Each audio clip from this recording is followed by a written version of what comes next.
Okay, I think I'm recording now. Welcome everybody to the first Oceanside chat of the Q3 series. You know, we kind of go dark at VSG because we do a summer program for students and it has its own separate speaker series. So we don't like to double up our speaker series. But I'm super excited to be back. I love our Oceanside chats. They really do allow us to continue to constantly grow our community. And today is no exception. We have a very interesting topic, and we have two speakers on the call. One of them is Wesley Newburg. He's the managing director at Helene Ventures. He invests in early stage software companies. He helps them deploy clean energy and mobility solutions. He's a writer and an entrepreneur, so his deck is going to look really good, is my suspicion. He's the co-founder of MediaHound, and he has extensive experience in business development. And if you hear weird coughing, it's because my dog is chewing and eating his own blanket right now. Also on the call is Claire, who is joining him. She spent upwards of 15 years in ESG investing. She launched Rizoma Ventures, where she develops ESG strategies for fast-growing companies and their investors. She's a founding contributor of the Startup and Society Initiative, co-author of Practical DEI Playbook for Early Stage Startups. She's a venture partner at Next Gen Venture Partners, and she's lived in 7 cities in 6 countries and in 3 continents. So she has an extensive experience culturally around the world. And my favorite fact is that Wesley is a USC alum, and Claire is a VSG, is a Berkeley alum. And I happen to have gone to both of those schools. So I'm currently at USC. So I feel like, and I'm kind of in the middle of you guys in my video screen. I feel like I want to just like put my arms around both of you. Go Bears, fight on. I'm going to pass the mic over to Wesley and Claire. I know he has a deck to go through.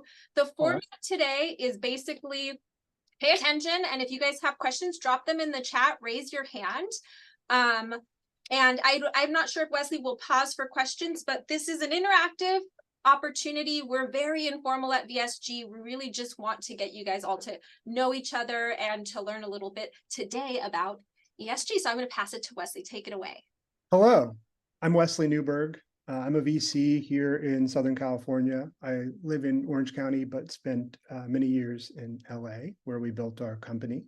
And I am actually was part of the original VSG first cohort, which was then a slightly different format of the program. So we built a company out of USC called MediaHound, which was a software company.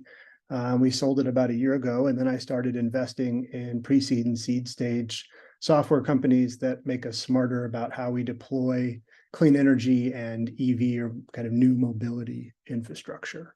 And I'm going to talk a little bit more about that because I'll use a little bit of my thinking and my thesis and my fund as an example of how climate or ESG approaches to investing actually get applied. And hopefully that's what you'll come away from this conversation with, is some sense of, where's the gap between everything we want to achieve in the world to make it a better place and people building businesses and funding businesses, and how are people going around, people like Claire, hopefully going around and elucidating and eventually closing some of those gaps because they're out there. Claire, do you want to introduce yourself briefly a little bit further? I think Arcida did a good job. That's enough. Maybe I'll just add that Wesley and I have both talked and thought about this series of questions a lot together and mostly worked on it separately. So I'm hoping to jump in with some anecdotes or some of my experience to illustrate and perhaps sometimes contradict what he says. We'll see. Fact check me, please. I care more than I know. I've come to venture capital through being an operator. So my background is not in finance, and therefore I'm not speaking from the experience of having done ESG in any other financial institution besides my own, which means I'm just figuring it out as I go. But maybe you'll benefit from some of that fresh perspective, and you can always read a book if you want to know the official stance. On your point about Berkeley and USC, while people are still joining, I think, I walked into my daughter's kindergarten classroom and there's a big Cal Berkeley flag behind the teacher's desk. And I was like, yes. And she is 2 days in and she's been fantastic so far. And then I went to pick her up today early, and I went to the desk there, and the woman behind the desk at the elementary school had a big USC shirt on. I was like, yes, right on. So yeah, I am a Trojan. I will be on campus on Saturday, tailgating around noon, and my LinkedIn is open. So, the best thing to do if you want to get in touch with me is send me a LinkedIn message, send me a LinkedIn connection request. I will definitely look at those. So ESG for startups. What is ESG? Well, it is a philosophy of investing and finance, which accounts for environmental, social, and governance factors. Oh boy, there we go. I hope it doesn't beep every time I do a slide. So the elephant in the room for me, I think at this point, is most people who have been exposed to that trio of letters have also been exposed to cynicism or confusion about why they are combined. Raise your hand, maybe express something in the chat, even if you've seen that conversation on the internet somewhere. I'm a climate founder. I'm so focused on that. Startups are all about focus. Why are you asking me about the S and the G, or what is this framework or this sort of scorecard that has these other things? Similarly, if you're in social impact, you're like, I'm trying to help the world, and that's hard enough. And what does the kind of environmental dimension have to do with me? And those are fair questions. I think that would be a whole separate session, a whole separate conversation. One maybe people should have socially and separately from this. But I'm just going to make sure that we acknowledge it, that combining these three factors can make it more challenging to have this conversation, and say, why are they lumped together? Because everything is connected. And you can really take that, everything is connected, and internalize that and chew on that however you want. But, we need social justice. We need a stronger society. We need healthy people. We need a healthy environment.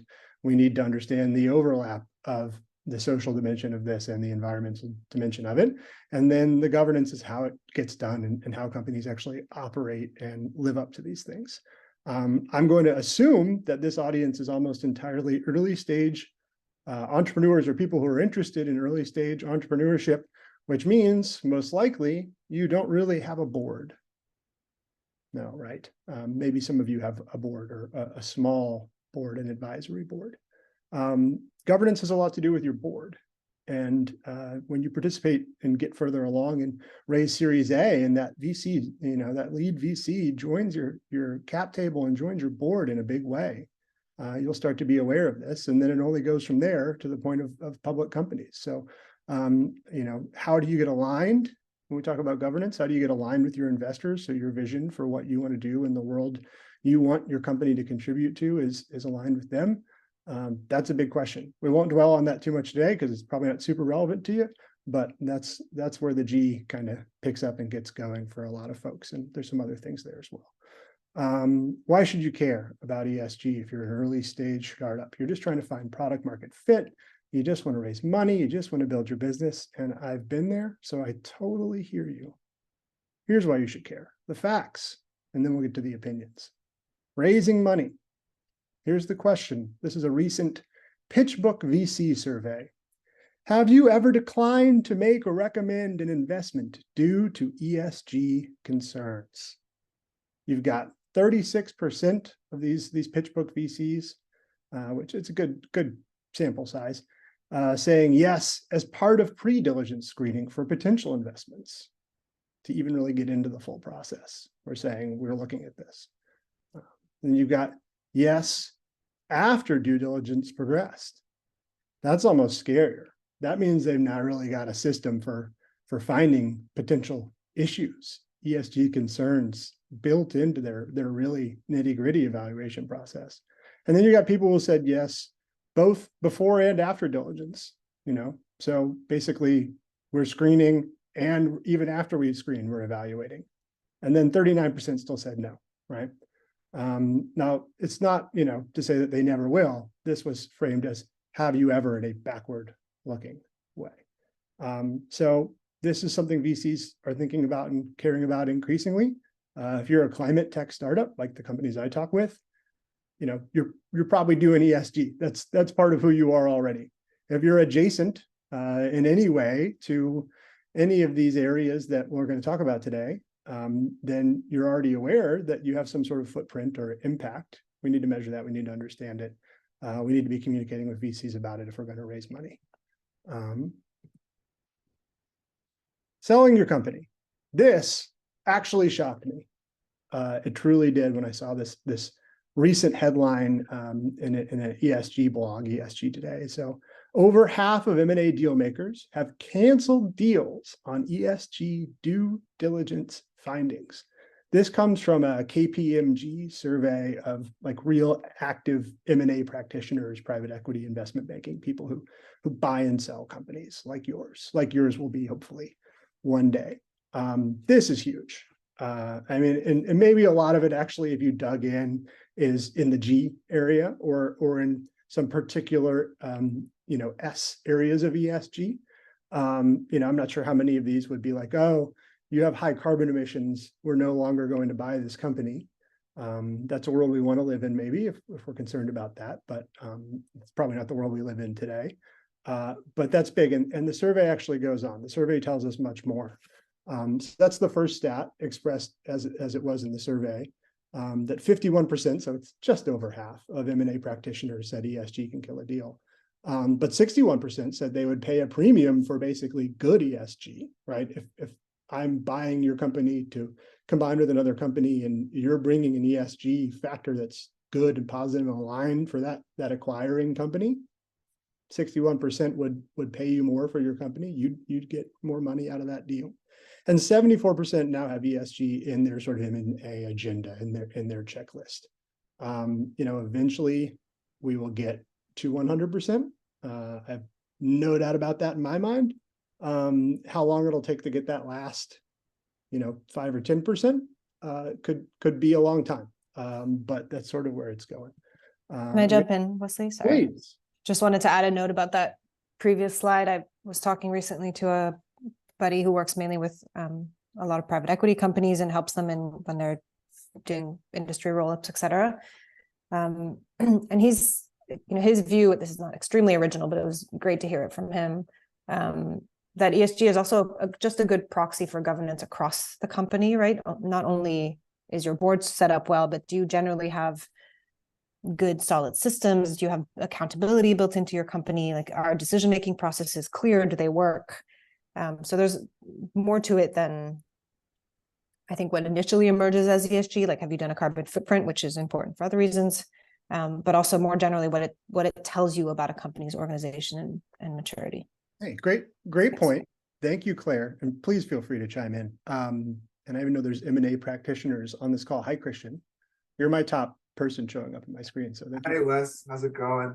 It's good to see you. Fight on. So here's what I'll say about this, right? Is like, what is an accelerator or an incubator? What is this sort of college entrepreneurship community? It's kind of handing people these frameworks, and people have different opinions about them, about how to build a company. And it kind of feels like homework, right? And you just want to work on your product and get product market fit. And you're supposed to be so focused. And I'm right there with you on that. Trust me, I am. But you got to kind of have an expansive view of these things. So I would put this in for just general founders who maybe aren't as climate or impact or social impact oriented. I'd put this right in there with accounting and HR, right? Is accounting just at this point sort of the paperwork you have to do, to pay your taxes, kind of the basic QuickBooks setup? Or is it an opportunity to work with smart people, maybe a fractional CFO or an advisor at this stage, to understand your business better, right? And to start wiring up analytics or KPIs that are attached to your revenue and forecasting, and to take that model you may have built just to come up with some numbers to put in your deck and actually use that model and return to it and tweak things in that model to understand how different plans or strategies for your business will impact revenue and your margins and all those things, right? So is accounting paperwork, or is it a different lens or a different opportunity to make your business better? And the same thing for HR, right? Is HR compliance with the law to make sure that you are paying people correctly and providing benefits correctly and understand all the requirements that California and the government have given us for running a company? Is it that? Or is it that and an opportunity to get the most out of your people and build a great culture and do all those other things, right? So if you just think about it as paperwork and checking the box, anytime you're thinking about anything that way, that's just a chance to pause and say, hold on, actually, what is this for? How can it make my business better? And then you still have to do the paperwork. So I think about this very much in the context of like, this is not new. You think about, this is a short timeline. We could go back to Karl Marx or further. But in the 1960s, Silent Spring comes out. I think that's big news. Actually read the book sometime if you get around to it. It's a pretty easy read. That's big news for everybody about the environment, right? And pollution in the environment and how that impacts animals and food chains and life on the planet. Probably should be taken in the larger context of 1960s social justice, indigenous environmental movements, et cetera. And so people start to have responsible or conscious ideas about business that match up to those ideas. People have had those kinds of feelings about what a business should be previously, of course. And then the 90s is kind of like my dad's generation. So my father is a sustainability entrepreneur who is a real triple bottom line kind of guy, sustainability in the hospitality industry. He sold his business last year as well. And this is not climate, right? This is about pollution and plastic and water and environmentalism of that kind of 90s framing. And then you kind of update it to now, and carbon and warming have really taken center stage, right? And then you update it further. So 2006 is when ESG kind of gets born out of this United Nations Principles for Responsible Investment, which you can read, and that's both a document and an organization you can look into. But then we even updated it further, and really you would expand it to people who are looking to align more broadly with the Sustainable Development Goals, the SDGs, which, again, if you haven't heard of those, I hope you have, but if you haven't heard of those, look those up. That sort of matches up to the scope of what we're talking about here as well. And there is a movement to just basically beat businesses over the head with all 17 of those. It comes with a cool Trivial Pursuit pie chart pin. So you probably see more of that in your lifetime. I'm not going to read the official definition of ESG to you, except to say, and Claire, feel free to chime in, but that it is meant for people who want to make money. It is meant to be a for-profit performing investment strategy, not philanthropy, not this other thing. And it ought to be. So you'll see the phrase there is investors can and should be pursued by the investor whose sole focus is financial performance. And this comes from the UNPRI. So what are some examples? Well, your company's carbon emissions, scope 1, 2, and 3, which we could have a separate conversation about, but if you don't know what that is, Google that on your own time. Waste, recycling, deforestation. Social is all sorts of ways that you interact with humans and life and people having a good life, treating your employees well, health, wellness, these good things. And then governance gets into bribery and corruption, executive pay, which can increasingly be tied to ESG. So can investor pay, by the way, board diversity and structure, and political lobbying. That last one's actually a pretty big deal. And I think of G as giving the E and S teeth, right? And I'll talk more about that when we get into the opinion section of this. So that was sort of facts. I don't know, I'll pause for any questions about the facts. I don't have the chat up, I can open it. Nothing in the chat. If anyone has a question, you guys can just either use the hand raise function to queue up or just scream out your question. Maybe not scream.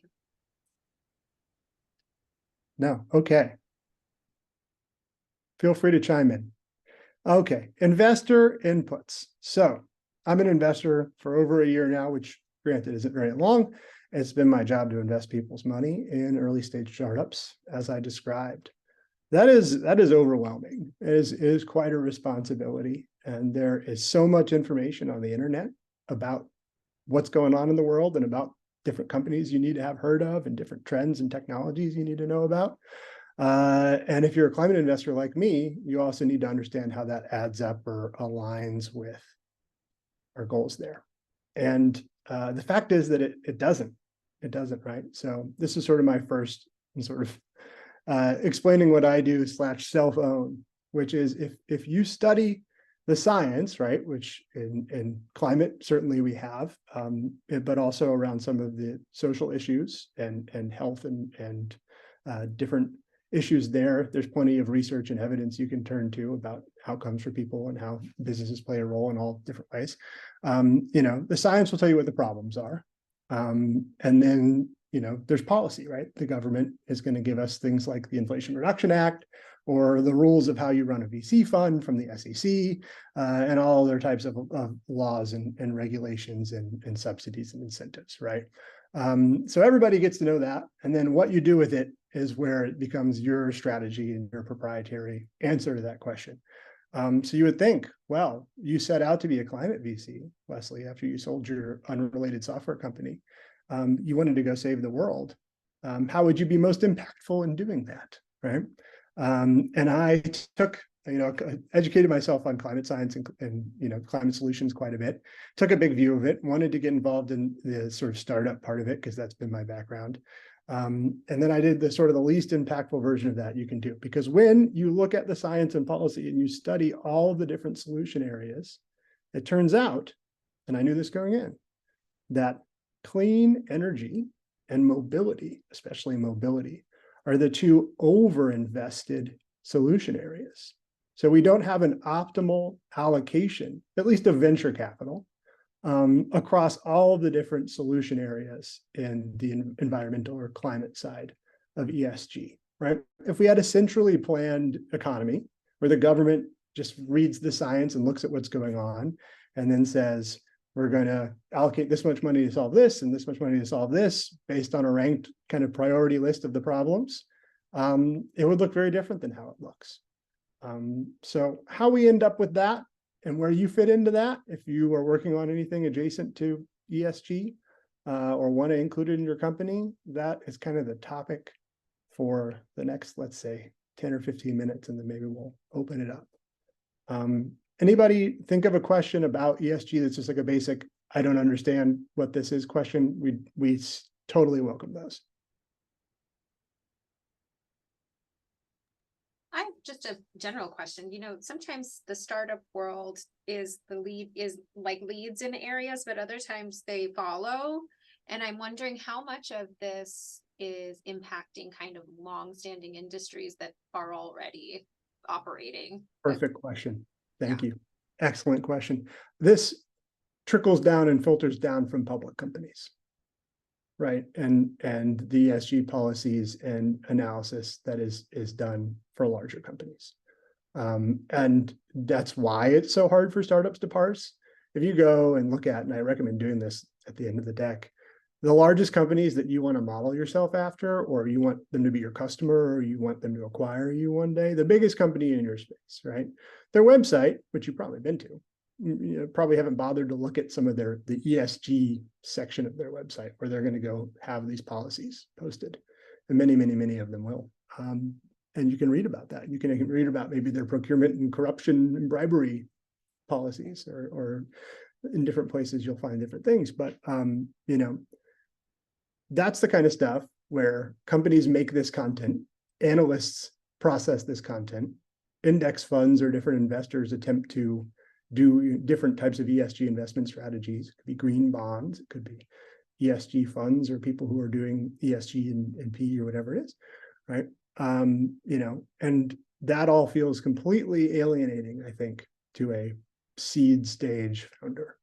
It's like, what? Because it's so big company, it's so process, it's so rules oriented, it's jargony, it's paperworky, right? And I think that is a huge problem. I appreciate the question very much, because the wrong people keep getting rich and powerful, and the wrong systems keep running and working. Either they're broken or they're working exactly as intended, but we never end up with the world that we want, which we all say we want to live in. And so you have to bake this stuff in at the beginning into the plan, if that means becoming a B Corp or making a budget for it. If you have $1 million and you're like, I need to be so precious with my $1 million in seed funding, you know, what can we get 10K for something here, right? What is it, you know? And we say we want to test and learn things. Well, we want to test and learn in this area too. And for the aforementioned reasons I said at the beginning, because it actually does impact your ability to raise money and sell your company. So it is important. So, you know, the fact that this seems like something you wait and do later, the thing about startups is if you take one thing away from the time we're spending together today, someday never comes. I'm going to say that again. Someday never comes. You are like, oh, after this, after we raise our seed, oh, after we get these customers, after we're profitable, after we have 50 people, you know, we'll have a break, we'll have a chance to slow down and fix some things and get some things right and set up a 401k and do this and that and the other thing that we said we'd do, right? And then we'll hire a consultant and we'll make sure that we're good for the environment. Never comes. Wes, I got a question. Go for it. So this is like another hat to throw into the world of hats to be worn by early stage companies, right? Like a startup, like somebody's got to wear this hat. Where in successful early stage organizations do you see this function like? Who tends to own this as a responsibility from your experience? I think the CEO has to. I welcome Claire's comment on this. And I think that it must be done in a way that makes sense in your industry. So I talk about the dream team a lot with people, right? Like which investors, which advisors, which consultants, you know, who is the dream team to build up around your business? I particularly invest in like first time or pretty young founders. And I'm like, let's go get the dream team, right? To help you. And there's probably a person in your industry who is loud about this, who has thought about it, even if you are in a niche industry. Let's go talk to that person, introduce yourself to that person. They probably would love to hear from you. And let's see who they know or who that advisor is. So I think it's an advisor, potentially on an advisory board.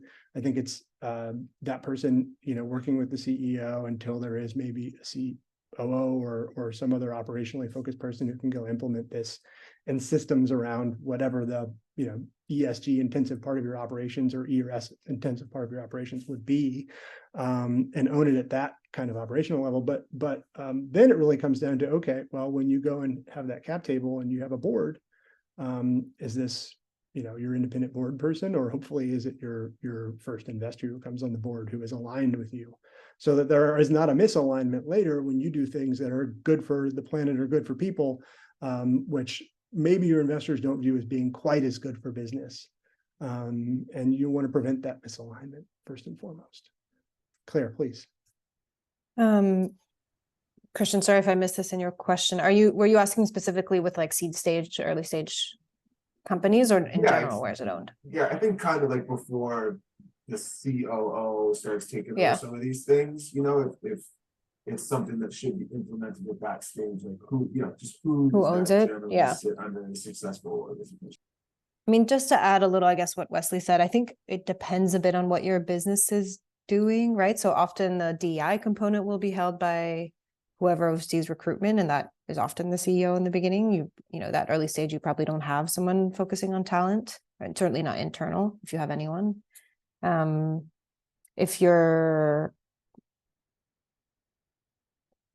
It could be ops. Sometimes it's finance if it's really more about tracking data and reporting it, right? If that's sort of the stage you're in.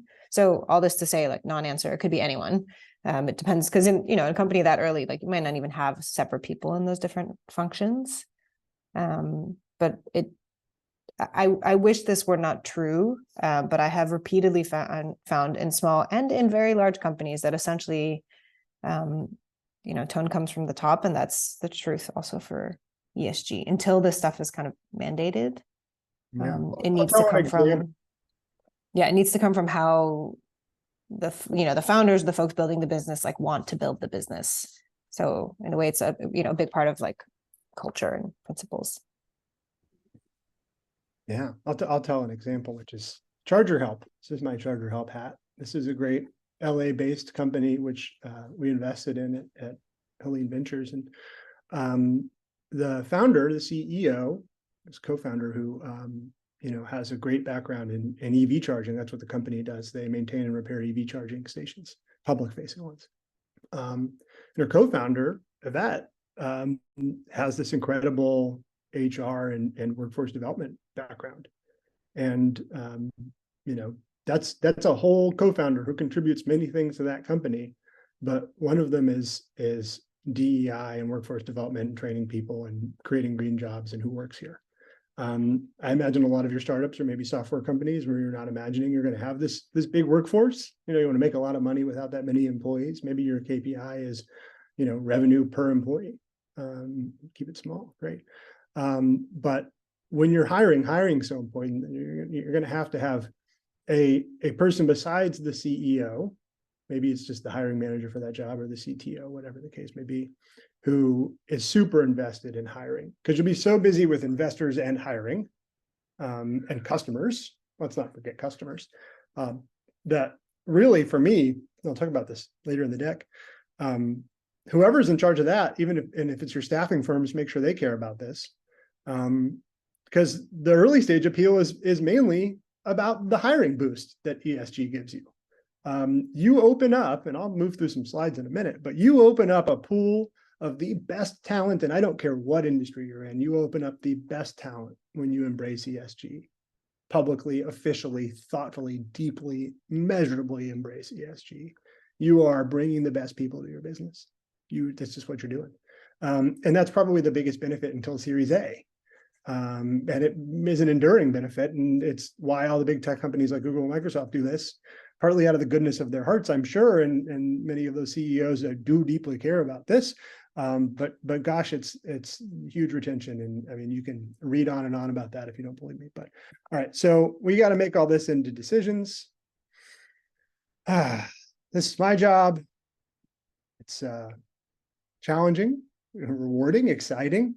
But the reality is that, it's very limited, right? The actual VC process, evaluating companies, investing in companies, it's structurally limited in a way that stops us from doing everything that we say we do, or that tech says it does, right? Saving the world. People have been kicking that phrase around quite a bit in tech for 20 plus years, I don't know, longer. I don't think we're saving the world. We can help.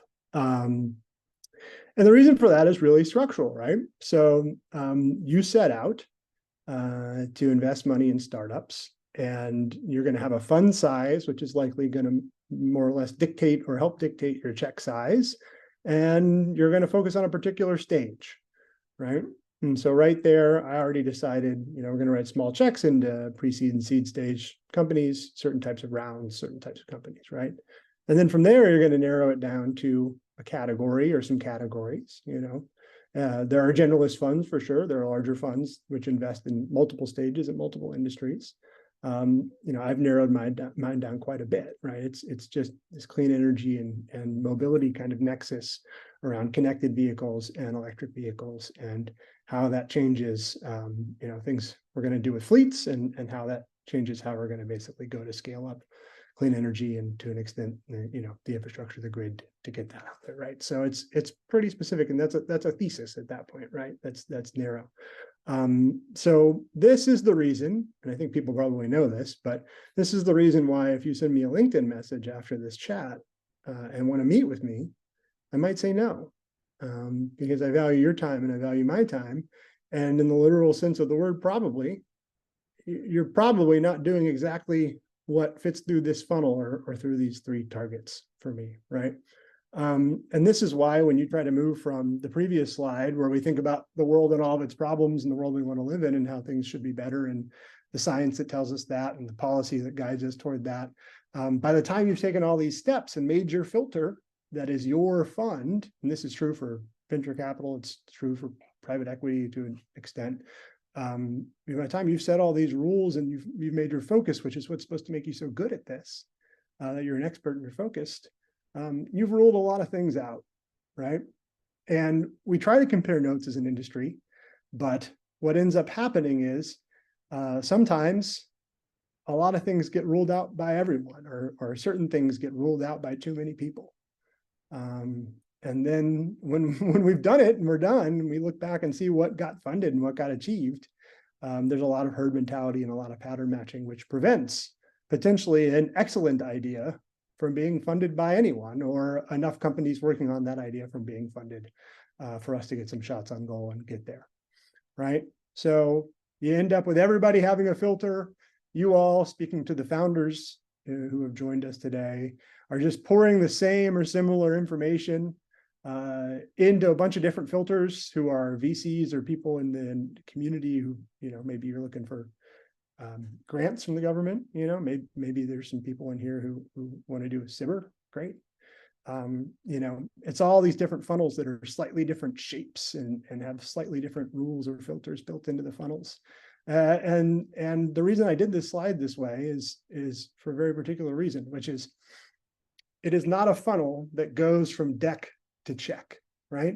You don't apply for grants, you literally do apply. But for venture capital, you don't apply and then an automatic process gives you a score and says, yes, you get the money, right? What's actually happening is this is all the different VC funds, everybody's pouring their information into them. And then that's being played on a TV or a movie screen, and venture capitalists are watching and talking to each other and then investing, having watched the water flow through the funnels, having watched the information move through the process. But the process does not in and of itself automatically get you the money, right? Just because you have the right answers. That doesn't unlock the investment necessarily. It's still human. There's still an investment committee.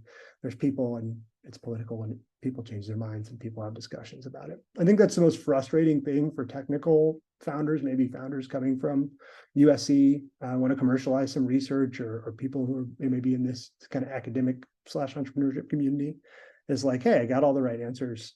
I'd like to further this work, this effort. Let's get this money. It's much closer to judging figure skating than it is to keeping score in a football game, if that makes any sense, right? I think that's fair to say. People can disagree with me about that. I think there's marketing that tells you that there's process, and certainly in other areas of finance, there is a lot of process, but in VC, it's a little bit more of an art maybe than it is a science. So let's quick interruption, Wesley. We have a question in the chat. please. I don't want to pull too far away from it. Katie, are you there? Yeah, I'm here. Thanks. So I was wondering, and I guess there's been some responses now to my question in the chat, but I was wondering, how do you think about investing in lucrative but perhaps greenwashed businesses that at the very early stage may look like they're ESG friendly, but maybe aren't? And are there KPIs that you're looking at in particular? And then someone responded about impact investing. So second part would be is there a difference between impact investing and ESG investing, or are those one and the same? And I don't have an example in mind, unfortunately. I will let Claire take the second one. I'm not in this space every day in a way that allows me to referee definitional types of arguments about what it is not something I wish I was. No, you don't. The first question you said, what do I do about it? So what I do personally is two things. One, I invest in climate companies, which are so obviously and directly reducing emissions or optimizing trips and routing and different things which are back of the napkin. We can easily say this is really good for the environment because that's their mission. But that's not all I do. I invest in mobility companies which are not climate companies. And I see the potential the software these companies are building would have to reduce emissions or be beneficial in the climate context. And I'm there specifically to be a pain in the butt and push them toward that faster and give them ideas for how best to do that. And those are my non-climate mobility investments. They will be obvious to you when you go on my website. I invested in a SaaS company for parking. It's a great company. I want to get into the parking business and push people towards EV charging and the right kind of parking and the right kind of development that's for better cities in a whole host of different ways. And talk about that all day, but that's part of what we have to do, right? So I obviate that problem by being a climate investor.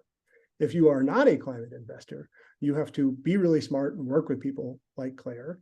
And I don't think it's fair to have some sort of religious test where you just basically ask the founder if they really care, right? You know, hey, you have a fashion company and today, you know, you're working on such a small scale, or hey, you've got this SaaS company, it's kind of this fintech thing. And, you know, today you're working on a small scale and we don't really know how to measure your impact, you know, but if your eyes water and you want to save the planet, then we believe you. And we'll do it later. You know, I think a lot of people everybody's greenwashing each other in that regard. It's you saying it to me, telling me what I want to hear, me telling you what you want to hear, and us agreeing on it. And I'm not pointing any fingers. It's just that would have to be the case because we keep not ending up where we want to go.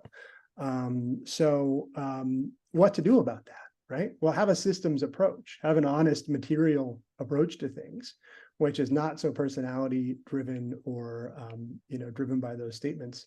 As you describe it, it has to be tied to something real, right? Which you can always build into an early stage company. You just need to run one extra experiment, which is, whatever your inputs are, let's go to our vendors or go to experts in our industry and ask them how we would slightly change some of these things in a way that may be neutral to our cost or profitability or slightly more expensive, or who knows. It's extremely particular to what your company does.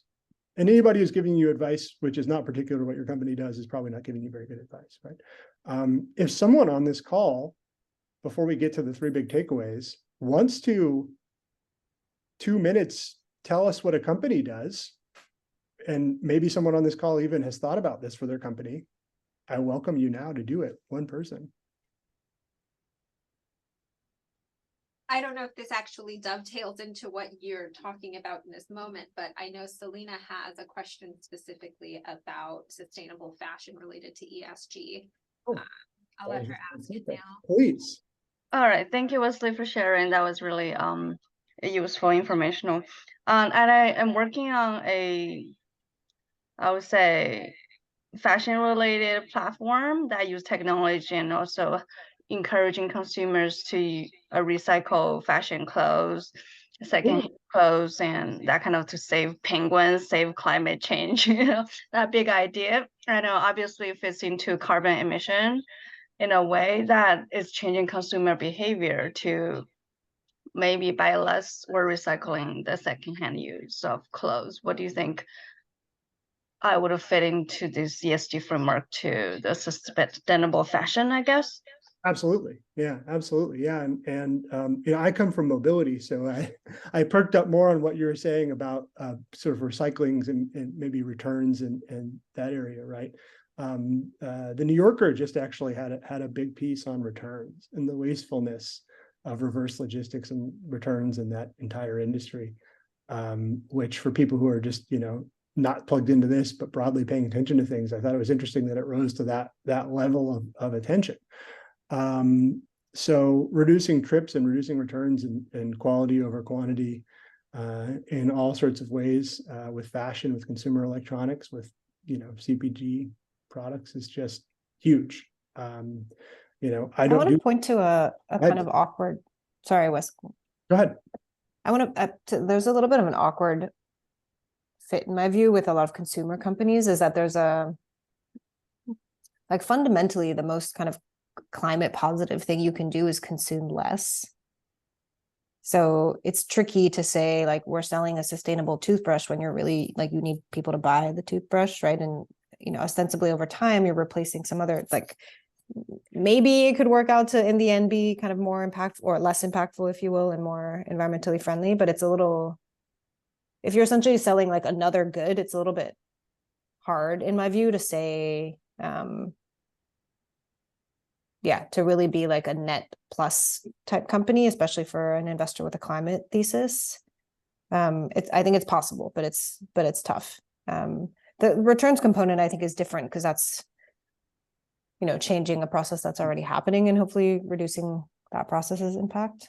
But yeah, I think I find in the consumer space, it's a little tricky. It's really good for branding. I think people, there's plenty of evidence and data that shows that folks will spend more and prefer to spend quality of the good, being equal on a good that's quote unquote greener or ethical, whatever that means for that specific product. So I think in that sense, it makes a lot of sense, but it's tricky to say that it's actually kind of better for the world and the planet, in my view. Yeah. Can I just like as a consumer weigh in?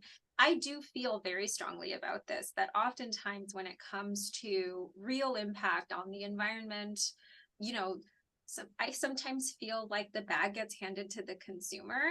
And as a consumer, it really ticks me off because I do want to do better and be better, but I'm like a single human person and I'm not this big business that can like shift weight around and really make change. And so I would say, like, from a consumer standpoint, it sometimes is a little off. I want to buy the free range chicken eggs, and so I'll pay $3 extra so those chickens have some freedom. But does it bother me when I see big corporations, you know, and I'll just use Selena's like penguin example, like putting their jeans right next to penguins? Like, I think sometimes like it hurts me as a consumer, because I this concept of ESG feels very internal and organic, and suggesting that like these businesses are leading the charge and it's not really falling on me as a consumer to have to do the heavy work. Yeah, it's tough. It's tough. The deeper you look into this, the messier it can get. Like, some of the, beverage companies have done historically a lot of lobbying around pushing for recycling instead of making less stuff, or like making bottles more recyclable, or, there's a lot of, you guys probably know this, but the 3 arrows chasing themselves, the recycling symbol is like not regulated in any way. Companies can put it on anything, and it makes us think that things are recyclable when they're not, or not easily recyclable, or only recyclable in like special industrial settings, but probably not in your city recycling. So there's a ton of stuff like that makes it like extra hard to feel like you're making the right choices. Like, it's really hard to know. I have nothing to add. Go ahead. I was just going to say, I think this all comes back to the note about having an ESG framework as an organization, so these questions can be answered, versus just kind of, I think, as Wes put it, counting on the individual desire of the person you're talking to address climate change, by having frameworks that offer actual numbers. If you see a product and you say like, this seems fishy, you can actually, as a consumer, go in and look into whether or not that is a legitimate feeling that you're having, or if, actually, in wonderful turn of events, this is a very responsible beverage company, and that makes me feel good. Yeah, I just wanted to chime in really quick that I think, after researching ESG for over a year, I think its purpose isn't to save the world. Its purpose is to try to make businesses more sustainable. But ESG is not the solution here. It can help in a business setting, but the mechanics and the incentives of a business will continue to create these outcomes. I think there's just a lot of investment needs to go into finding new ways to finance, to restructure how financing works. We have a lot of tech that's advanced, but our financing structures are like, they're not built for a renewable or a clean future. But I just wanted to chime in on that. Yeah, well said. Contribution. I have nothing to add or change about Arcelia, what you said. Neve, I hope I'm getting that right. What you said. Dead on. Is capitalism compatible with human life on the planet Earth? Fair question. As to what Christian said, that is where you'll find me in very strong agreement. I don't do consumer. My company did sort of do some consumer apps, and I found it just harrowing. And so I'm a B2B investor, and there are people who are working very hard on the consumer side, and fashion and CPG and cosmetics and every other thing that we touch and eat and live with. Gosh, they're working hard. So I don't want to take anything away from them. You're probably better off going to the thrift store, kind of like what Claire was saying. But, if you can develop some fabric or some technology, and you need to sell some clothes to do it, but then ultimately you're going into a bit bigger mainstream, large company to go change their practices and have a big footprint, I'm all for you. But I think what Arcelia was saying is just dead on. And what Christian was saying is dead on, because I don't believe we should give consumers the choice or the work or the effort or the stress. It just isn't fair. How are you supposed to research what all these things mean? They are not regulated. So I think ESG is finance's way of accounting for that reality. And it works. because while studies have shown that ESG has historically been either, slightly positive or neutral to financial performance, those studies are all backward looking. And if you look around the world, we're living in a very different world right now than we have been. And I'll leave it at that because we don't have that much time. But my goodness, I think ESG is going to be very, very well performing going forward. And that's why you should be paying close attention to it if you're a founder. So businesses should do the work, give people good products that are healthy, safe for the planet, that are good for society, made in those ways, supply chains that are done in all those ways that go back to the examples checklist we had before. What should consumers be doing? What should citizens be doing? Should you be spending the extra couple bucks at Trader Joe's on the free range eggs? Sure, go for it. But your effort should be in organizing politically to try to make laws or regulations and pick something you care about, or pick a political organization or party or a lobbying organization, advocacy organization. That's your job, right? Your job is to go be a citizen and then to change the laws and regulations so that instead of ESG being a loose framework of ideas that get thrown around finance, that we have more of a planned economy, a plan for how to address problems in our society, right? Which comes from all this stuff we were talking about before, which goes into these areas, right? Because we said that by the time it actually gets done by companies, it doesn't match up to the priorities. It doesn't actually add up to the impact we were hoping to get. Well, how do we change that? You have to change the laws. You have to change the regulations. You have to require things. That should not be news to any USC graduate or high school civics graduate. I just thought as a VC, I should say it out loud so you heard it from me. Yeah, it works. It works for your company. For your early stage founders out there, you're going to get the best people if you're doing this stuff. People want to work somewhere that is good for the planet. They want you to live up to it. They want you to have a plan for it. Greenwashing, they will get you. They will catch you. Your employees are paying attention. They read things. They're smart people, hopefully, if you're hiring them. So build it in to attract aligned investors, customers, and employees from the start, so you don't have any bad surprises when they don't support you when you do the thing that you should do. And to the software people on here, software too, us too, me too. I'm a software person, and that makes it really easy for me to punt on this, right? Because I don't have any factories, and I don't buy any wood or fabric or textiles, and I don't really even drive or fly anywhere. Gosh, no, we don't even have an office. There's no plastic cups because there's no office. And so what are we talking about, right? There are plenty of things you can do. Divest from fossil fuel companies in your employee. Give employees the option to do that in their retirement plan. There's great ways to do that.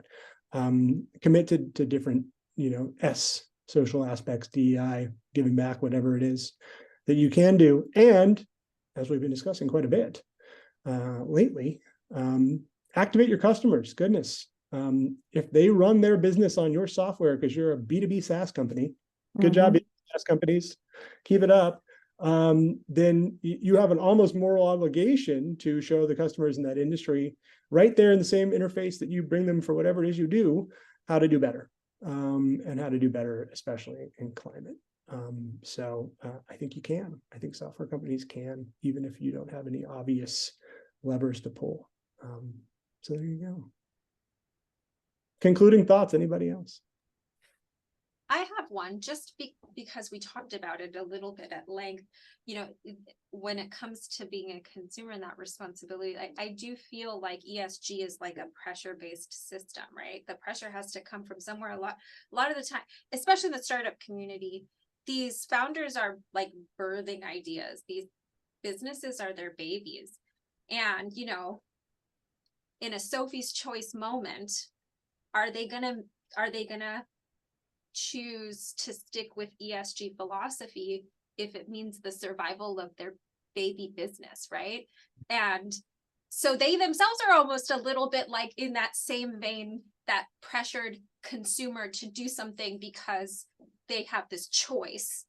Am I going to buy this one or am I going to buy this one? Am I going to take this lead investor's money, knowing that it philosophically goes against what I've been working towards with making my ESG? You know what I mean? So that moment only comes when you've gotten to this too late.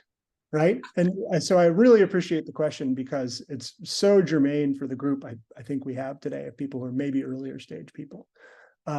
If So you you had, get a version of this question every time, right? Like there's this assumption that there's a trade-off between the two. That it's zero sum. yeah, no, I think you should finish on that point because there isn't necessarily a trade-off. But to accept your framing where there might be, I'll just say, if you're a startup and you're pre-seed and you're seed stage and you build a model and you have a plan for your business and you budget this in and you've done your homework, you shouldn't run into a problem where there's a horrible, fatal, oh, this costs more because you would have had the plan. Now, I'll let Claire conclude. Claire, please elaborate. Is being good for the planet or good for society worse and more expensive? I certainly hope not, but that's certainly not what the research shows, right? I'm not saying every single decision in every single situation, like it will be cheaper and easier to be more sustainable, because if that were the case, we wouldn't be here. But there are lots of different ways the research has been conducted with exactly this question in mind. And by and large, the result has shown that it's either neutral, and I think Wesley had this somewhere, it's either neutral, the impact to your business is neutral, or it's positive. Mm-hmm. So if it's positive, it doesn't really matter why you do it. You should do it because it's better for your business. And if it's neutral, that basically means it's free. Like you don't have a reason not to do it. Mm-hmm. I saw a very abstracted stat on this just cross my desk this morning. So I didn't put it in because I wanted to look into the sourcing and the method for it. But there's a concept called transition risk, and they sort of have scenarios that they use. And, this one admitted maybe that changing for big companies was going to be expensive, like 10%, something like that, right? But doing nothing was going to be 40%, basically down, expensive, costly. I encourage you to Google the concept of transition risk, and I promise the board of every big company that you deal with in any way. Oh, yeah. That right now, especially with the summer we've had and the physical risk to physical assets that are in the world, getting hit by water and weather and things, that you have to deal with these things because the cost will not be theoretical at all. So thanks for spending time with us today. Hopefully not too big of a bummer. Like I said, my LinkedIn is open. I will accept Same your here. requests. And I'm encouraged by the attendance and the interest in this area. It is a mystical thing for early stage founders who are in an incubator kind of context to grapple with. But keep grappling with it, and I wish you good luck. Thank you, Wesley and Claire, for joining us. We really Thanks for having appreciate me. your time. Appreciate And you, I Wesley. will share their contact information. I'm not sure if Wesley will be comfortable sharing the deck. If he is, then I will include that. The video will be there, the chat will be there. You guys will all get an email wrap up from me. Also, it'll include some of our future Oceanside chats, which I hope you can join us for. I'll put a list. It takes some time to create the marketing material and the event pages, but you will see them kind of populate in our guest sign up Airtable webpage, which is shared in the chat. I hope I see all of you guys over and over again. Have a great afternoon. Thanks again, Wesley and Claire. Yeah, thank you. Thanks, everyone. Thank you, guys. Thank you. Thank you. Thanks, guys. Bye.